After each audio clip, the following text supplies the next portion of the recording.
Sir ব্যাগটা আমার কাছে দেন, ব্যাগটা আমি নিয়ে দেই। उठाइए ना সাহেব একটা ফুল নেন না, আমার কাছে অনেক সুন্দর সুন্দর ফুল আছে, কম টাকায় রাখুন, নেন না। এই ফুল বানু, তুই কই থেকে আইলি? আইসোস একটা ফুল নেন না, সুন্দর সুন্দর ফুলা দেখলি তুই ধরে এবারস ফুল বেচতে লিগা, যাই দিক থেকে যা। এই কলিরাজ তুই চুপ থাকতো, অনেকক্ষণ পর একটা কাস্টমার পাইছি, তুই আমার কি বিক্রি করতে দিবি না? সাহেব লন না, আমি কম টাকায় রাখবো।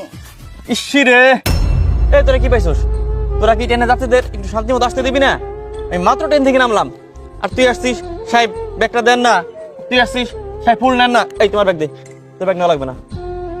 দেখছস ফুল বানু, তোর লিগা আমি ব্যাগটা নিতে পারলাম না। আইসোস কি সুন্দর একটা পোলা পাইয়া সাই ফুল নেন ফুল নেন ফুল নেন। কে এই স্টেশনে কি আর কোনো মানুষ নাই? হ্যাঁ কাছে গিয়া তুই ফুল বেচতে পারস না? পোলাটার স্পট পেয়ে ধরে এবছর একটা ফুল নেন। ফুল বেচার নামে তো কিছু নাই, কে খালি পোলা পড়াইবা হেডের ভিতরেই থাকো। এই তুই চুপ থাকতো, তোর খরিদ্দার লাগে আমার লাগে না, তোর টাকা লাগে আমার লাগে